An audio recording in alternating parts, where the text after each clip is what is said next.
Bonjour à tous et bienvenue dans cette nouvelle vidéo. Donc vidéo suite logique de celle de la semaine dernière sur les défauts du bois, où vous procurez du bois, sous quelle forme, etc. On va aujourd'hui rentrer dans le vif du sujet, je dirais bien, puisque je pense que c'est ce qui intéresse le plus de personnes, c'est comment calculer le volume du bois que l'on va acheter et quels sont les défauts dont on a parlé la semaine dernière qui vont être retirés ou pas. Alors avant de parler de tout ça, je voudrais quand même préciser un point. La première chose, c'est que selon la taille de la boule ou de la bille, le prix au mètre cube sera évidemment tout à fait différent. Ensuite, il y a les longueurs, il y a les épaisseurs, il y a la région dans laquelle ça a poussé et la région dans laquelle c'est récupéré, etc., etc. Le calcul du cubage va se faire de différentes manières selon les scieurs. Pourquoi? Parce que certains vont peut-être vendre une bille à, j'invente, 1500 € du mètre cube, mais dans ces 1500 € du mètre cube, il aura déjà, dès le départ, retiré tous les nœuds, retirer les gerces, retirer éventuellement la roulure s'il y a de la roulure, retirer le cœur, retirer l'aubier, un aubier, les deux, etc. À côté de ça, un autre va peut-être vendre la même bille qui provient de la même région, qui a les mêmes caractéristiques. La seule différence, c'est que lui, il va le vendre à 900 € du mètre cube, mais par contre, il n'aura pas décompté les aubiers, il n'aura pas décompté le cœur, il n'aura pas décompté tous les défauts que vous allez pouvoir relever. Donc, c'est important de comprendre que le prix au mètre cube, des fois, peut varier d'une scierie à l'autre, mais il varie surtout aussi par la méthode de calcul du cubage de la boule, d'accord? Donc ça, c'est important à garder à l'esprit.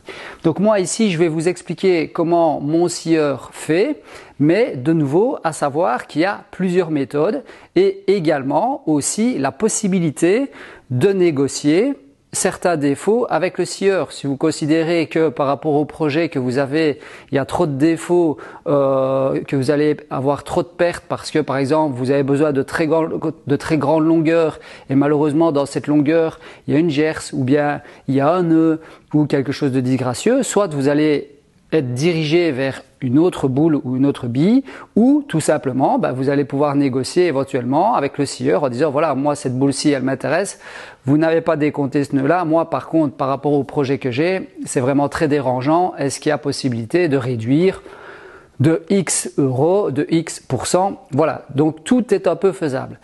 Une chose aussi importante quand même pour moi de dire, c'est que vous devez avoir un minimum confiance à votre scieur. Si vous y allez déjà en vous disant qu'il vous arnaque ou qu'il va essayer de vous arnaquer, ça ne vaut même pas la peine finalement de faire la démarche d'aller vers un scieur, d'accord? Donc ici, le calcul et la manière de négocier entre guillemets votre bille, elle est valable aussi bien dans une scierie que chez un négociant en bois en fonction de ce que vous allez pouvoir trouver. Donc la première chose à faire, c'est comment donc est-ce qu'on va cuber la boule que vous voulez acheter. Alors moi j'ai fait le test sur cette boule de chêne ici, donc que j'ai acheté la semaine dernière. C'est une boule qui vaut 900 et quelques euros, je pense, hors TVA, d'accord. Et j'ai revérifié le cubage chez moi. Donc moi je ne vous cache pas, depuis des années que j'achète en scierie, je n'ai jamais, je dis bien jamais, revérifié le cubage du scieur parce que je lui fais un minimum confiance. J'ai la possibilité à chaque fois que je vais chez lui de vérifier les boules et ça je vous conseille vivement de le faire, c'est-à-dire que quand j'arrive, tous les plateaux qui sont ici, on les a pris à deux, on a regardé une face, on a retourné et ainsi analysé tous les défauts éventuels qui pourraient me gêner. Ça je vous invite vivement à le faire dans la scierie où vous allez acheter. S'il n'est pas ouvert à faire ce genre de choses, de nouveau, je vous dirais bien, allez ailleurs parce que c'est un minimum, vous achetez du bois pour des projets et donc on n'achète pas un chat dans un sac. Il faut être certain de ce que vous achetiez et surtout que ça corresponde à ce que vous souhaitez. Donc première chose à savoir, c'est que la méthode de prise de mesure, elle se fait toujours du dessus vers le bas, à savoir que le plateau supérieur, évidemment en partie haute, est plus fine. Par contre, le même plateau à l'inverse, étant donné que c'est une boule, le bas du plateau est plus large. Donc ça se prend toujours au-dessus en descendant vers le bas.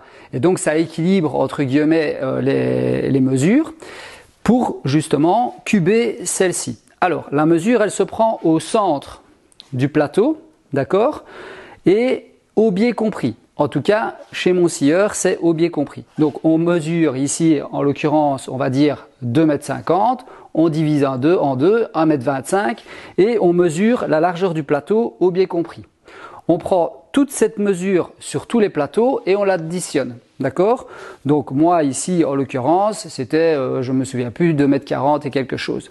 Ensuite, on la multiplie par la longueur du plateau, donc 2,55 m, donc 2,55. Et ensuite, on multiplie par l'épaisseur en faisant diviser donc par 1000, c'est-à-dire 0,040, 0,027, etc. fonction de l'épaisseur du plateau que vous allez avoir. Et là, vous avez le cubage. Alors, là, je l'explique. Maintenant, je vais vous montrer comment j'ai procédé et vous allez comprendre qu'il n'y a aucune arnaque puisque moi, ici, la boule m'a été facturée 0,625 mètres cubes alors que réellement, selon les mesures dont je vous parle, je suis à 0,670. Ce qui veut dire que les défauts qu'il a relevés au moment du sciage ont été déjà déduits du volume de ma bille. Par contre, le prix au mètre cube est peut-être, lui, plus élevé que si j'avais été chez un autre scieur qui, lui, n'aurait pas retiré ses défauts. Allez, c'est parti. Alors voilà, donc on va attaquer la prise de mesure. Juste un petit détail quand même, c'est de prendre avec vous, généralement quand vous allez chez votre scieur, un testeur d'humidité et évidemment votre mètre éventuellement pour vérifier que les nœuds ne sont pas situés à des endroits qui vous dérangent, si les fissures ne sont pas trop longues, etc. Donc ici en pied de boule, on a une petite fissure, pareil, à vérifier si elle est gênante ou pas, si on la retire ou pas, etc. Donc première chose à savoir, c'est quel est le taux d'humidité idéal pour acheter votre bois. Alors en fonction de la période à laquelle vous allez l'acheter, le taux devra être plus ou moins différent, acceptable ou non. Quand vous allez acheter votre bois en été, donc moi ici c'est le cas, où l'air est très sec, parce qu'on peut être en été avec un air humide, mais quand l'air est très sec, le bois doit faire généralement entre 6 et 8% de taux d'humidité. Au-delà, c'est qu'il y a un petit problème. Donc moi ici j'ai testé hier et avant-hier, et donc je vais retester maintenant pour voir si ça évolue, à savoir que la météo est en train d'évoluer quand même pas mal chez nous en ce moment, et donc je suis à 6,5. Donc 6,5% et hier j'étais à 6,1. D'accord? Donc maintenant, une fois que j'ai fait ça, j'ai mon taux d'humidité, il correspond à ce que je souhaite, donc 6 à 8% en été. Si vous y allez en hiver, ça doit aller jusqu'au maximum 10%. Si vous êtes au-delà de 10%, inutile, vous allez avoir des bricoles par la suite ou vous avez de quoi sécher chez vous, d'accord? Mais si vous êtes au-delà de 10% et que vous n'avez pas de quoi sécher votre bois correctement ou de le stocker dans un air sec, etc., ça va être très difficile de redescendre en dessous. Pour arriver à des pourcentages d'humidité en dessous de 10%, les bois doivent être passés au four. Vous n'arriverez jamais à obtenir un bois qui sera sec en dessous de 10% si vous le faites sécher à l'air libre, d'accord? Même après 10 ans de séchage, vous n'arriverez jamais à ce taux d'humidité interne du bois, d'accord? Alors la question qui est souvent posée, c'est comment est-ce que vous stockez votre bois, etc. Pareil, fonction de si vous achetez du bois frais, si vous achetez du bois séché au four, si vous achetez du bois qui a été séché à l'air, les prix seront différents et la manière de stocker sera aussi différente. D'accord? En tout cas pendant une période. L'idéal c'est de laisser sécher comme ceci, à plat, mettre de l'air ventilé et les derniers jours de séchage pour les gens qui font sécher à l'air libre et non pas au four, il faut les dresser. D'accord? Pour que le bois soit réessuyé, comme on dit, c'est-à-dire que toute l'humidité ambiante du bois redescend vers le pied et puisse s'évacuer. Et donc ça prend énormément de temps aussi. Donc on va laisser sécher son bois environ une année par centimètre d'épaisseur. Donc si votre bois fait 4 cm, on va le laisser sécher plus ou moins 4 ans, à l'air libre je parle, hein. Ventiler et protéger des intempéries. Et ensuite, on va venir le dresser dans l'atelier pendant X temps jusqu'à ce qu'il obtienne le taux d'humidité que l'on souhaite pour pouvoir le travailler. Après, il faut veiller à l'endroit dans lequel on va travailler le bois, le taux d'humidité ambiant et le taux d'humidité ambiant dans lequel l'ouvrage se retrouvera après la fabrication. Donc moi, j'essaye toujours d'adapter le taux d'humidité de mon atelier à l'endroit où l'ouvrage va se représenter. Et j'essaye aussi d'adapter la période à laquelle je vais travailler le bois en fonction de l'endroit également où il va se situer. Tout ce qui est escalier, etc., je ne suis pas fan de les faire en plein été parce que le bois a tendance à se rétracter même pendant le travail du bois. Et donc, ça peut très vite créer des problèmes d'assemblage, de rétractation, etc. Alors, au moment de la fabrication, si c'est rétracté au maximum, tant mieux, je dirais bien. Le souci, c'est qu'en hiver, ça risque alors de faire des fissures parce que le bois va être sous tension au niveau des limons, etc. Et on risquerait d'avoir des fissures au niveau des assemblages sur les limons. Donc voilà, c'est tous des petits détails auxquels il faut essayer de réfléchir et essayer de garder à l'esprit. C'est tout un ensemble en fait le taux d'humidité. Il y a le taux d'humidité du bois, mais il y a le taux d'humidité de votre atelier et le taux d'humidité où l'objet se trouvera. Alors je lis des fois sur les forums, idéalement c'est prendre votre bois, le mettre 3 semaines, 1 mois à l'endroit où il va être positionné par la suite et puis seulement le travailler en atelier. Bon, il faut bien se rendre compte que c'est quasiment impossible. Imaginez une personne qui doit faire un escalier pour une habitation, si je dois commencer à aller mettre mes plateaux 3 semaines chez les gens pour venir les récupérer et travailler à l'atelier, ça n'a aucun sens en fait. Ce qu'il faut comprendre, c'est que le taux d'humidité de l'endroit où vous allez travailler doit correspondre à quelques degrés ou quelques pourcentages près à l'endroit où il finira sa vie. C'est ça qu'il faut retenir. Et avoir la garantie de la stabilité du taux d'humidité du bois au moment où vous le travaillez et au moment où il sera positionné de l'autre côté. Voilà, donc c'est un petit peu ça la compréhension à avoir. Donc quand vous allez à la scierie, si vous allez chercher en hiver et qu'il est stocké en extérieur, et évidemment vous allez le remettre à l'atelier, vous allez le laisser poser quelques jours ou quelques semaines pour justement qu'il s'adapte au taux d'humidité de votre atelier et sera plus ou moins stabilisé. Une fois qu'il est dégauchi, pareil, vous réouvrez les pores de votre bois qui va pouvoir absorber l'humidité ambiante, et donc si l'humidité ambiante est supérieure à 20% du taux d'humidité dans lequel il était auparavant, il y aura des variations, aussi bien vers le haut que vers le bas. Voilà. J'espère que vous avez plus ou moins compris. C'est pas un sujet hyper complexe, mais en tout cas, c'est quelque chose à comprendre et à maîtriser. Donc, l'idéal, c'est de faire alors peut-être une vidéo spécifique à ça. Il faudrait que je prenne le temps de le faire, pourquoi pas. Allez, je m'égare, donc on revient au mesurage. Donc ici, on a la longueur de notre boule. Évidemment, donc on peut avoir des boules, comme je dis, 5 mètres, 10 mètres, on s'en fout. Première chose à faire, c'est mesurer la longueur de votre plateau. D'accord? Donc ici, on est à 2,55 m. Alors pareil, on a une petite fissure en pied, à voir un petit peu avec le scieur. Si celle-ci est vraiment ouverte et qu'on a une ouverture complète, on peut demander éventuellement à déduire cette fissure. Donc si elle fait 10 cm, on partirait sur 2,45 m. D'accord? S'il y a des défauts différents, pareil. Mais on va considérer que tout va bien. Donc on a 2,55 m. Donc qu'est-ce que je fais? Je prends ma petite calculatrice et je fais 2,55. Donc on parle en mètres, 2,55. Et puis ensuite je vais mesurer donc la distance d'aubier à aubier compté. D'accord? Je vais vous montrer de plus près. Donc voilà, donc on part vraiment du dessus du coin au coin. Je viens donc faire 1,27 m. Voilà, je suis au centre du plateau, d'accord? Et ici, plus ou moins, je viens prendre extérieur-extérieur. Donc je suis à 28. Donc je vais noter, donc on a 255, donc 28 cm, donc 0,28 pour calculer en mètres, d'accord?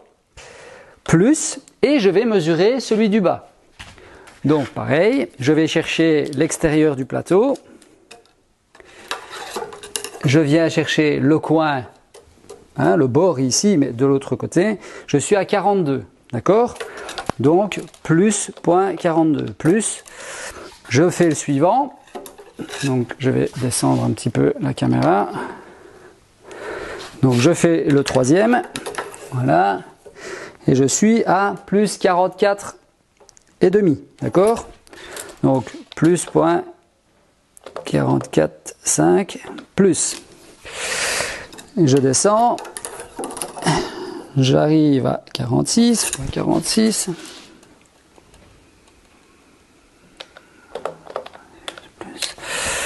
Et le suivant,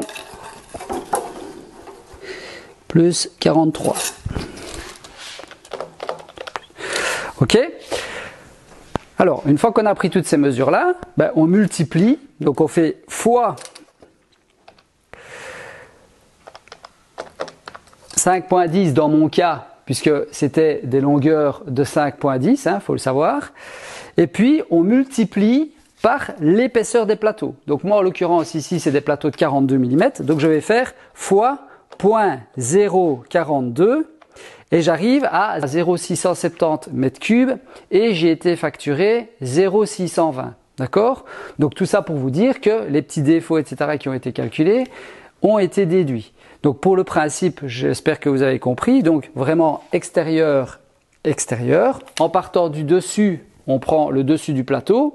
Et le dernier plateau, donc celui-ci, si vous regardez bien, il est plus fin ici au-dessus que en dessous. Donc le premier plateau au-dessus, ben, la mesure plus fine sera prise, et le plateau du bas, c'est la mesure la plus large qui sera prise, puisque c'est une boule, hein, comme je l'ai expliqué en tout début de vidéo. Donc ça, j'espère que c'est clair. Donc pour le calcul du volume, il n'y a rien de plus simple. Si c'est du 27 mm d'épaisseur, vous faites fois 0,027. Si c'est du 20 mm d'épaisseur, fois 0,020. Donc vous prenez vraiment vos mesures en mètres. Après, libre à vous de le faire différemment, c'est-à-dire que si vous avez plus facile de le transcrire en centimètres, si vous avez plus facile de le transcrire, je ne sais pas moi, en millimètres ou je ne sais quoi d'autre pour faire le calcul du volume, libre à vous de le faire. Moi, j'ai beaucoup plus facile de le faire en mètres, puisque généralement, je suis avec un mètre déroulant, on est quand même sur des grandes longueurs généralement de plateau, en tout cas c'est minimum 2 mètres, 2 mètres 50, 3 mètres, donc je fais 3 mètres, multiplié par ma largeur en centimètres, je rajoute juste 0, la mesure que j'ai prise, et puis voilà, ensuite c'est tout simple. Donc bien penser d'additionner toutes les mesures, et on a notre cubage, ok?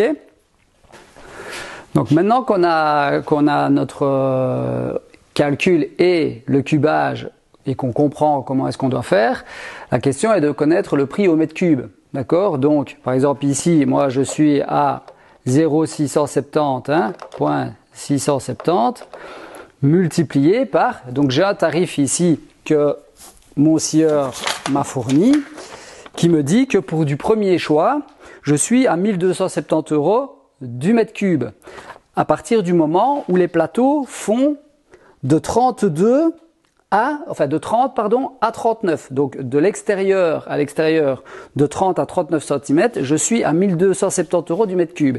Si maintenant je passe à des plateaux de 40 à 49 de large, je vais arriver à 1780. Ça, c'est pour des épaisseurs de 15 mm. C'est plus ou moins le même prix. C'est le même prix pour les 20 mm d'épaisseur. Et c'est un peu moins cher pour du 27 mm, d'accord? C'est également moins cher pour du 41 jusqu'à 100 mm d'épaisseur. Une fois qu'on passe à la catégorie supérieure, c'est-à-dire de 50 à 59 de largeur de plateau, et ça c'est pris au centre de la boule, d'accord, hein, donc c'est pris sur le plateau le plus large, évidemment, hein. Là on arrive à 1850 € du mètre cube pour du chêne, et de 60 à 69, on va arriver à 2160 €. Mais par contre, fonction des qualités, donc qualité 1, 2160, qualité 1 bis, donc ça veut dire que là, il peut y avoir quelques nœuds, etc. sur les planches, on va arriver à 2010, et puis deuxième choix, enfin premier bis, hein, donc deuxième choix, on va arriver à 1630. Donc ça veut dire que pour la même boule, et selon le choix de cette boule-ci, le cubage sera le même, la différence c'est le prix du mètre cube. Par contre, on aurait très bien pu partir sur un cubage différent, d'accord, en retirant les nœuds, etc., mais en conservant le même prix au mètre cube. Je ne sais pas si c'est clair, mais voilà, le calcul ici, il est plutôt fait sur un prix au mètre cube qui diminue, sans déduire l'aubier, sans déduire les nœuds, etc. Par contre, au moment de la visualisation de votre boule, vous pouvez très bien estimer et négocier avec le scieur certains défauts qui pour vous sont totalement impossibles à utiliser, comme je montrais dans la vidéo précédente, le cœur du hêtre par exemple, s'il n'était pas déduit dans le volume, eh bien vous pourriez éventuellement demander à ce qu'il soit totalement retiré étant donné qu'il est inutilisable. D'accord? Donc tout ça, pas avoir peur d'en parler avec eux. Pourquoi pas mesurer la boule avec lui la première pour avoir une idée, pour avoir confiance. Mais comme je vous dis, moi je n'ai jamais mesuré une boule de ma vie avec le scieur. C'est la première fois que je le fais. À savoir que le mètre cube et le prix de la boule, je l'avais avant même de lui parler de faire cette vidéo. Donc il est au courant que je vais faire la vidéo mon scieur. Il m'a donné toutes les informations, comment lui procède pour prendre ses mesures, etc. Et donc il y a totale ouverture. Et malgré ça, je m'aperçois que la boule est cubée, plus petite que ce que moi j'ai pu mesurer en utilisant sa méthode. Donc comme quoi, il faut quand même faire confiance aux gens. Ensuite, pour le reste, à savoir que eux, en fonction du chêne français, du chêne belge ou autre, il y a des méthodes de prise de mesure différentes d'un scieur à l'autre. C'est-à-dire que eux, si j'ai bien compris, le chêne français, ils le prennent en circonférence frais, d'accord? Donc c'est-à-dire avant découpe et avant séchage. Et puis alors après, il faut aussi comprendre que quand nous, on a des plateaux de 45 mm d'épaisseur sec, eux, ils doivent le scier à 47 voire 48 mm d'épaisseur, donc 2 à 3 mm au-dessus.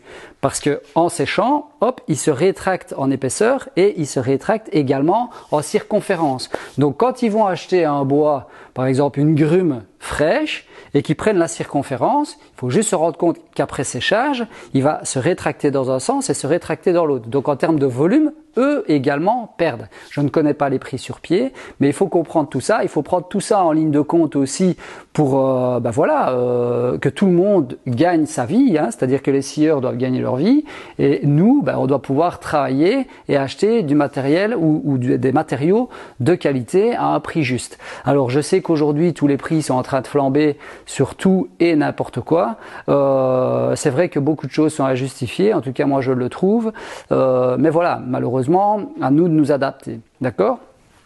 Voilà, je ne sais pas si j'ai encore beaucoup de choses à dire sur finalement ces méthodes de mesurage, etc. Fonction des essences, vous allez avoir plus de défauts, moins de défauts. Il y a des choses auxquelles il faut faire plus attention sur certaines essences que d'autres. Voilà, j'ai pas parlé de la lanure, donc c'est de l'aubier qui se retrouve également à l'intérieur. Donc c'est des couches d'aubier qui viennent s'intercaler entre des couches de duramen dans le bois. Voilà, le chêne peut être assez impacté par ce genre de choses. Donc il y a la roulure dont j'ai parlé dans la vidéo précédente qui est quand même fort reprise sur les châtaigniers, le chêne également, on en retrouve quand même assez régulièrement. Et puis alors après, tout ce qui est défaut ou en tout cas des choses un peu disgracieuses comme l'aubier, etc., il peut être utilisé dans certains cas et voire même dans tous les cas à partir du moment où il est sain. Si vous avez un aubier qui est sain, il n'y a aucune raison de le débiter si par exemple c'est sur une pièce qui n'est pas visible. On peut très bien laisser l'aubier non apparent sur la partie arrière d'un plancher par exemple. On peut aussi le laisser apparent pour les gens qui aiment bien les nuances. Ça c'est un choix de chacun. Ce qu'il faut juste essayer de retenir par rapport à l'aubier, c'est que il faut qu'il soit sain. S'il est piqué, si par exemple vous avez des planches piquées sur l'aubier, il faut l'évacuer. Si vous avez des planches piquées dans le duramen, donc dans la partie la plus foncée de votre bois, pareil, il faut éliminer ces parties-là. Et là, par contre, en termes d'achat et en termes de négociation chez votre scieur, c'est des choses à remarquer. Dire, voilà, le plateau ici, il est piqué, je suis désolé, je peux pas le payer au même prix que les autres plateaux. Ou faire une déduction de 2%, 3%, de 50 euros, 10 euros, bref, à voir. D'accord ? Donc, vous avez une petite information concernant voilà, déjà les prix au mètre cube. J'essaierai de remettre le tarif, comme ça vous avez une petite idée des prix au mètre cube. Je ne vais pas rentrer dans tout ce qui est voilà, classification des bois, etc. parce que c'est des choses qui sont faites en amont. C'est-à-dire que quand les scieurs achètent des arbres sur pied, etc. et qui sont coupés, c'est eux-mêmes qui commencent à les classifier, etc. Donc il faut pouvoir faire confiance aux scieurs selon les classifications qui ont été faites, donc premier choix, deuxième choix, premier bis, etc. Et selon le projet que vous souhaitez faire, à vous, en arrivant, de dire, voilà, j'ai tel projet, moi, du premier bis, ça me convient très bien, du deuxième choix, ça me convient très bien, et demander éventuellement aussi aux scieurs, parce que chacun, en tout cas en Belgique, ont leur petite popote interne concernant la qualité, premier choix, deuxième choix, bis, etc. et leur demander ce qui correspond à leur qualité pour savoir si ça correspond réellement à ce que vous souhaitez. Voilà. Sujet un petit peu, allez, je vais dire, voilà, beaucoup de parlotte, peu d'images. Maintenant, il n'y a pas grand-chose non plus à expliquer de plus. J'espère que vous avez eu les armes pour pouvoir choisir. Alors encore une dernière chose, parce que on m'avait posé la question ici, les marques de tanin, etc. Quand vous allez acheter du chêne, c'est logique que vous ayez des marques transversales plus claires qui représentent en fait les lattes de support. Ça s'appelle des piges, je crois, si je dis pas de bêtises. Si c'est des lattes plastiques, il n'y a aucune raison. Ensuite, vous pouvez très bien aller sur place avec, vous prenez un petit rabot de paume ou un petit riflard pour donner un petit coup de rabot aux endroits où vous avez des doutes. Voilà, ici il y a une petite tache de tanin, je ne suis pas sûr, je sais que j'ai besoin de cette longueur, je prends mon petit rabot, je donne un petit coup sur le côté, je vois, ok, la tache s'en va, super, quand j'aurai des gauchis, il n'y aura pas de souci. Ah, par contre, je donne un petit coup de riflard, la tache reste, malheureusement, elle risque de ne pas partir au rabotage. Pareil, est-ce une marge de négociation ou est-ce que vous passez à autre chose? Toujours pensez que vous avez le choix de refuser l'achat d'une boule. Enfin, personne ne va vous obliger à sélectionner telle boule, il vous l'a montré et vous devez la prendre. Non, si elle ne vous convient pas, vous passez à une autre. Pour vous donner une idée, quand j'ai acheté cette boule-ci, on a déplacé 5 boules de 5,10 m de long, plus ou moins 80 ou 60 de haut, et il les a déplacées et on les a toutes regardez, et plot par plot, face avant, face arrière. D'accord? Donc voilà, tout ça pour vous dire qu'il faut vraiment pas hésiter, que c'est des gens, je pense, très ouverts et qu'il y a un intérêt réel à aller visiter les scieries pour justement découvrir leur métier d'une part et aussi pour faire votre choix selon les besoins dont vous avez. N'hésitez pas à commenter la vidéo et je vous remercie déjà de l'avoir regardé. Pourquoi commenter la vidéo? Surtout pour me demander me dire si vous avez toutes les informations que vous souhaitez, si vous voulez que j'aille plus loin sur certains points. Et dans ce cas-là, je me ferai un plaisir. Et là, pareil, je fais appel à la majorité silencieuse parce que beaucoup de gens vont considérer que j'ai trop parlé, beaucoup de gens vont considérer que j'ai pas assez parlé. Et donc, si j'ai 10 commentaires sous la vidéo qui me disent ce serait bien qu'on fasse sur l'aubier, sur machin, mais que au final les 10 000 autres personnes qui regardent la vidéo s'en foutent et je n'ai pas vraiment d'intérêt. Je veux dire, le but c'est pas de faire des vidéos pour 3 personnes avoir une information. Dans ce cas-là, j'aime autant qu'on m'envoie un mail et je réponds gentiment. Mais si vous êtes intéressé ou vous considérez que j'ai oublié quelques détails, n'hésitez pas. Je serai en vacances probablement quand la vidéo sortira et donc ça pourrait être l'occasion de vous faire une vidéo réponse, soit au bord de la plage ou tout simplement dans notre appartement sur place, je verrai, mais comme ça sera l'occasion pour moi de répondre aux différentes questions si tout n'avait pas été abordé comme vous l'auriez souhaité. Allez, je vous dis à bientôt pour de nouvelles aventures. Salut, salut!